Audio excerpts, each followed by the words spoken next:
आइए आइए प्लीज। उनका सर्वेंट ये बोलकर मुझे अंदर की तरफ बुलाया। मैं उस लंबे से हॉलवे में उसे फॉलो कर रहा था और मैं फॉलो करते हुए एक बहुत ही आलीशान ड्राइंग रूम तक पहुंचा।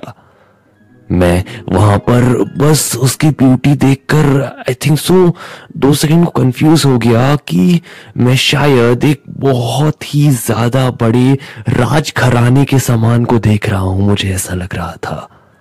मैं अगल बगल सिर्फ और सिर्फ एंटीक चीजें देख पा रहा था जो कि बहुत ही ज्यादा ब्यूटीफुली वहां पर रखी हुई थी।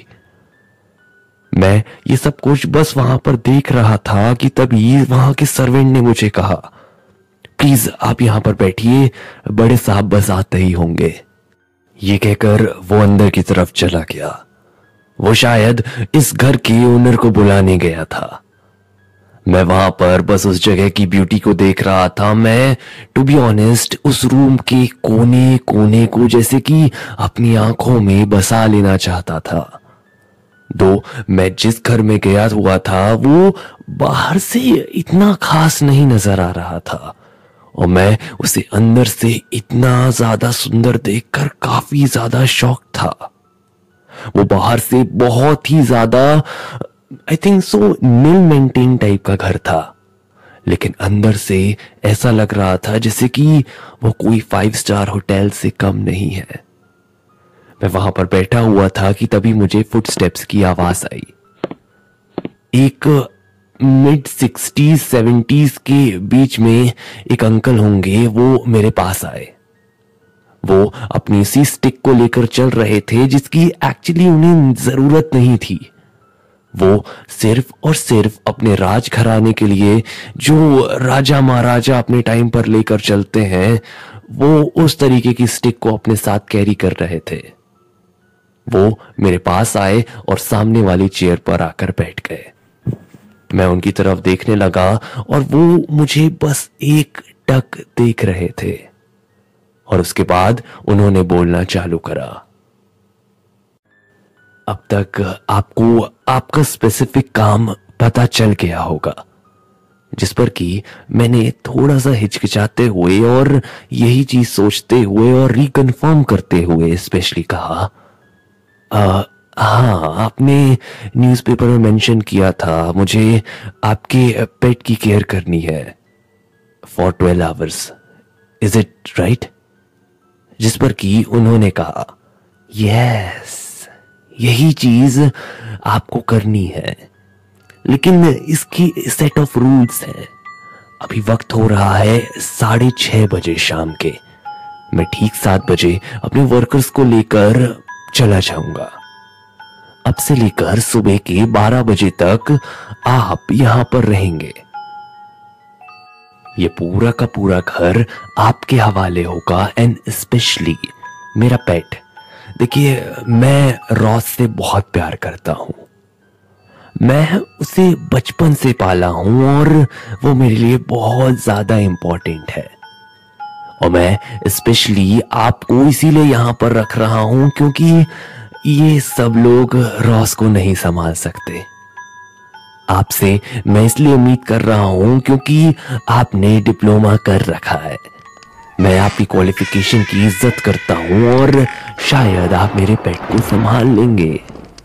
मैंने आपकी एजेंसी से भी टाई अप करा था और उनके अकॉर्डिंग उन्होंने आपको ही नॉमिनेट करके भेजा है, तो you are already a learned person. मैंने ये सब बात सुनी और उनकी बातों पर अग्री कर रहा था।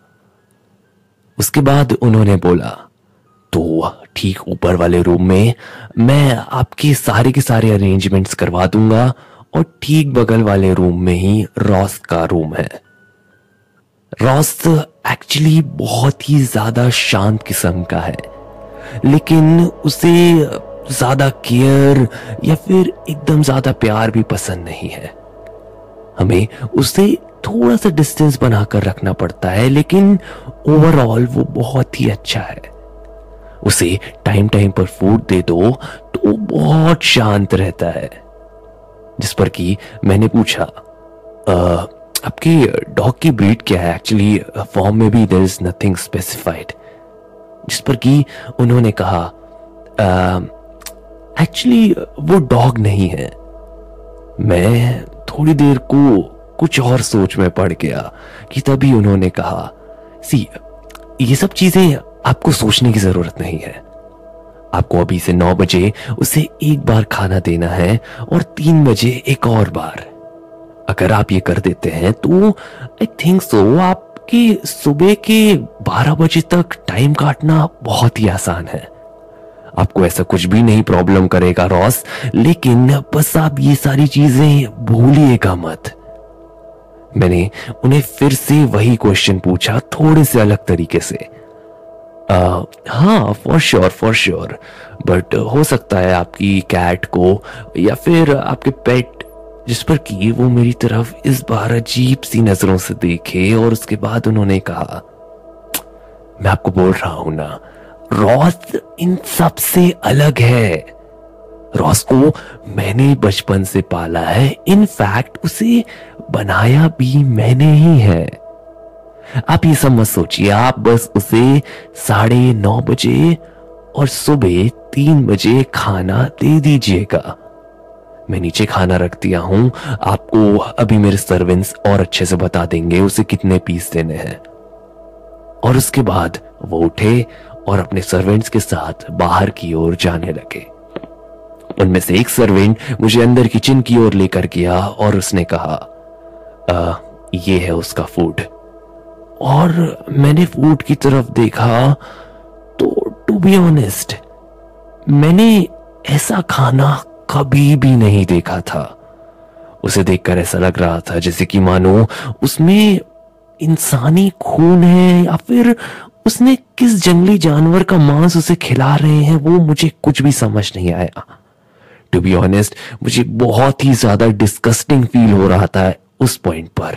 मैंने उस सर्वेंट से पूछा, ये क्या है और इसे खिलाना है उसे? ये कौन सा जानवर है जो इस चीज को खा सकेगा? जिस पर कि उसने कहा, धीरे, बड़े साहब सुन लेंगे तो उन्हें बुरा लगेगा। आपको इसे यही खिलाना होगा। देखिए, आप क्वेश्चन मत पूछिए। हमने आपको पैसे इसलिए दे रहे हैं कि आप उसकी केयर कर सके, ना कि आप हमें ही क्वेश्चन कर सके। और याद रखिएगा, रॉस को बिल्कुल पसंद नहीं अगर उसका खाना थोड़ा सा भी लेट हो। टाइम पर उसे खाना दे दीजिएगा। और ये कहकर वो भी किचन छोड़कर चला गया। वक्त हो रहा था शाम के 7 बजे। मैंने भी उसी किचन में अपना खाना बनाने लगा। मैं बाहर ड्राइंग रूम में आया और टू बी ऑनेस्ट ऐसा लग रहा था जैसे कि कुछ देर के लिए वो घर किसी का नहीं, बस मेरा है। मैंने सामने पड़ा रिमोट उठाया और मैंने टीवी चालू कर दिया और मैं वहीं बैठकर अपना खाना खाने लगा। खाना खाने के बाद मैं बस अपने बेडरूम में चला गया। मुझे याद था कि मुझे ठीक 1.5 घंटे के बाद रॉस को खाना खिलाना है। मैं अपने बेड पर गया और उसके बाद मैं वहां पर बैठकर अपना फोन यूज करने लगा कि तभी मेरी गर्लफ्रेंड का मेरे पास फोन आया। मैं उससे बात करने लगा एंड उसे इस पूरे की पूरी सिचुएशन के बारे में बताना चालू कर दिया। यूजुअली हम बात नहीं कर पाते हैं बिकॉज हम दोनों के स्केड्यूल बहुत ज्यादा टाइट होते हैं, लेकिन उस वक्त हम दोनों आई डोंट नो कैसे बट काफी देर तक एक दूसरे से बात करते रहे। कुछ लगभग 9:30 से 5-10 मिनट कम हुआ होगा, लेकिन मैंने सोचा कि मैं एक बार नीचे जाकर खाना चेक कर लेता हूं। मैं उससे बात करते करते नीचे की तरफ गया और मैं रॉस के रूम से होकर गया। मैं जैसे ही रॉस के रूम से होकर गया, मुझे अंदर से एकदम घुर्राने की आवाज आई। मुझे ऐसा लगा जैसे कि मानो उसे समझ में आ गया है कि रूम के बाहर कोई है। मैं नीचे स्टेयर्स की तरफ जा रहा था और मैं अपनी गर्लफ्रेंड से बात कर रहा था। हाँ यार, इनका पेट थोड़ा सा अजीब है।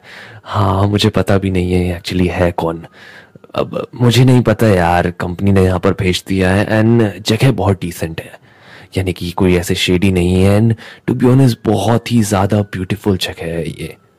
मैं किचन तक गया और किचन पर जाकर बस उस चीज को देख रहा था जो कि मुझे उसे सर्व करनी थी और बगल में ही प्लेट रखी हुई थी।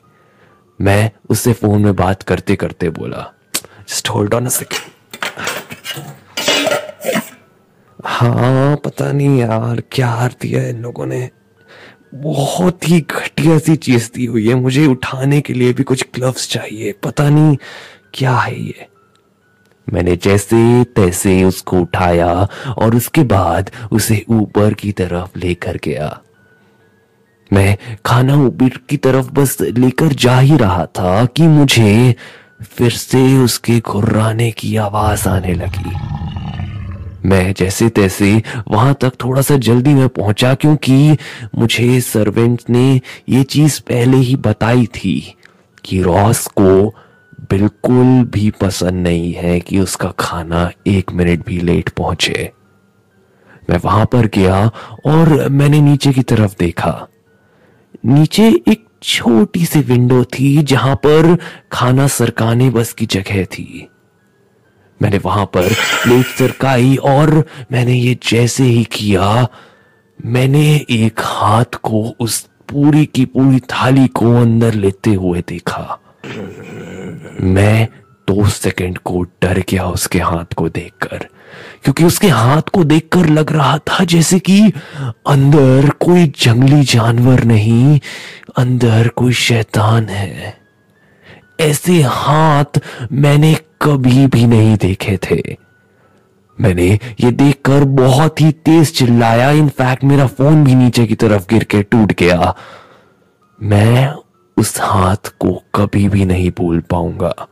उस हाथ को देखकर ऐसा लग रहा था जैसे कि मानो वो बहुत ही ज्यादा डेमोनिक किस्म का है।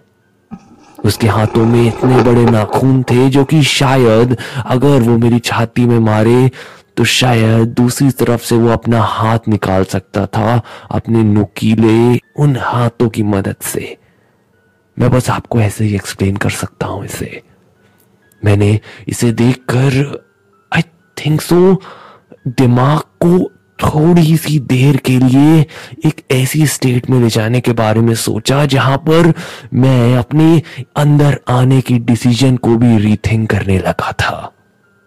मैंने उसे अभी अभी जो खिलाया था, मैं उसकी क्रंच होने की, मैं उसके क्रशेस की आवाज बाहर तक सुन पा रहा था।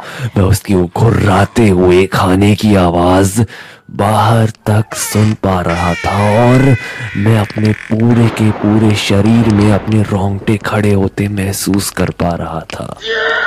मैंने जमीन से अपना फोन उठाया जो कि मैं देख सकता था कि अब टूट चुका है, अपने रूम तक गया। मैंने अपने रूम में अपने फोन को चार्ज पर लगाया कि शायद इससे कुछ हो, लेकिन इस चीज का कोई भी असर नहीं हो रहा था। मैं अपने फोन में अब 3:30 बजे का अलार्म भी नहीं लगा सकता था, लेकिन मैं बस अब ये सब देखकर बहुत ज्यादा डर और अब बहुत ज्यादा थक भी चुका था। मैं अपने बेड पर लेट गया और मैं ये आशा कर रहा था कि प्लीज मेरी नींद 3:30 बजे खुल जाए। मैं बस लेटा हुआ था, मैं आशा कर रहा था कि या तो मुझे नींद ना आए या फिर मेरी नींद 3:30 पर खुल जाए, लेकिन दोनों में से कुछ भी नहीं हुआ। मुझे कब नींद आ गई मुझे नहीं पता चला और मेरी नींद खुली एक बहुत ही तेज आवाज से। मैंने उस आवाज को सुना और मैं एक झटके से उठ गया। मैं उस आवाज को सुनकर ये महसूस कर पा रहा था कि जैसे किसी ने बहुत ही तेजी से दरवाजे पर कुछ मारा हो और जिससे दरवाजा टूट गया हो। मुझे वक्त समझ नहीं आ रहा था। मैंने सामने उस छोटी सी घड़ी पर वक्त देखा तो वक्त हो रहा था 4:30 बजे। मुझे समझ में आ गया ये शायद रॉस है। मैं वहां पर डरते डरते अपने दरवाजे के पास गया। तो मैं बाहर किसी के घुर्राने की आवाज सुन पा रहा था। मुझे ऐसा लग रहा था जैसे कि रॉस ठीक मेरे रूम के बाहर ही है। वो शायद मुझे ही ढूंढ रहा है। मुझे अभी उस वक्त कुछ भी नहीं सूझ रहा था, बस उस ओनर की वो आवाज जो मेरे कान पे पड़ रही थी जब उसने स्टार्टिंग में मुझे कहा था, रॉस को बिल्कुल भी पसंद नहीं अगर 1 मिनट भी खाना लेट हो तो। और मैंने काफी ज्यादा घंटे लेट कर दिया था अभी। मुझे इस चीज के बारे में मालूम था, अगर मैं ज्यादा देर वहां पर रुका तो शायद मैं अपने आप को ही उसका निवाला बना बैठूंगा। मैं वहां से बाहर निकलने के बारे में सोचने लगा। मैंने धीरे से कुछ देर बाद जब शांति हुई अपना डोर ओपन करा, और जैसे ही मैंने डोर को ओपन करा मैंने वहां पर दूर उस किचन पर एक हलचल देखी। ऐसा लग रहा था जैसे कि वो किचन में कुछ ढूंढ रहा है, शायद वो खाने को ही ढूंढ रहा होगा। मैंने इसी मौके का फायदा उठाया और मैं दबे पांव धीरे धीरे स्टेयर से नीचे की तरफ जाने लगा। मैं मेन डोर के काफी क्लोज था कि तभी वो किचन से बाहर निकला। मैंने पहली बार रॉस को देखा और वहां पर पूरी की पूरी लाइट होने के कारण मैं उसे साफ साफ देख पा रहा था। वो एक्चुअली कोई जानवर नहीं था। उसे देखकर ऐसा लग रहा था जैसे कि वो एक डीमन है। मैं उसकी आंखों में देख पा रहा था, उसकी आंखों में खून था। उसके चेहरे को देखकर ऐसा लग रहा था जैसे कि वो आधा कटा हुआ है। वो अपने 4 पैरों पे था। उसकी मैं रिब केज को देख पा रहा था। मैं उसकी बैकबोन को बिल्कुल स्ट्रेट देख पा रहा था, जैसे कि मानो वहां पर कोई बोन के बाद मांस है ही नहीं। वो अपने उस डिसफिगर्ड से चेहरे के मुंह से, जहां पर अभी अभी उसने किचन में जाके वो मांस खाया है, उसका खून के साथ एक अजीब सी आवाज निकाल रहा था, जैसे कि अब वो घुर्राता हुआ मेरे पास आएगा। मैंने इस पॉइंट तक सब कुछ देख लिया था। मैंने एक झटके से बाहर का मेन डोर लगाया और मैं उसके दौड़ के आने की आवाज सुन पा रहा था। मैं जल्दी से अपनी कार में गया और थैंकफुली मेरी कार जल्दी से स्टार्ट हुई और मैं उस घर से काफी दूर निकल गया। मुझे कुछ भी समझ नहीं आया कि मेरे साथ क्या हुआ है।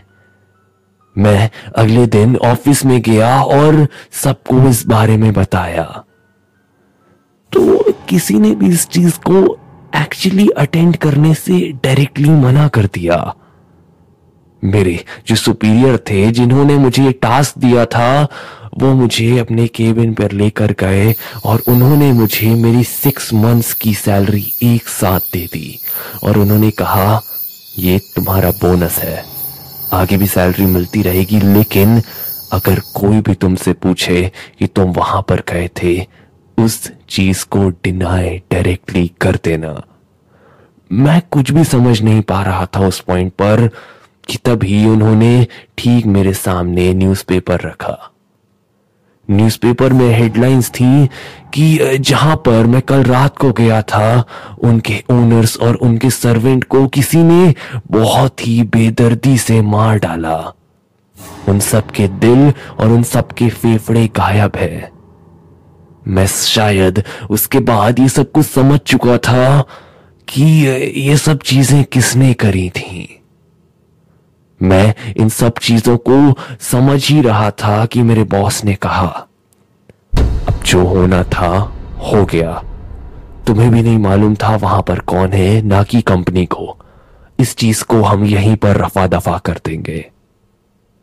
मैं उसके बाद अभी घर आया हूं और ये चीजें आपके सामने रिकॉर्ड कर रहा हूं कि अगर आप समझ पा रहे हैं ऐसा कोई भी इंसिडेंट अगर आपकी नोन लोकेशन पर हुआ है तो मोस्ट प्रोबेबली मैं वहां पर प्रेजेंट होऊंगा और आप लोगों को भी अपने आप को सेफ गार्ड करना होगा।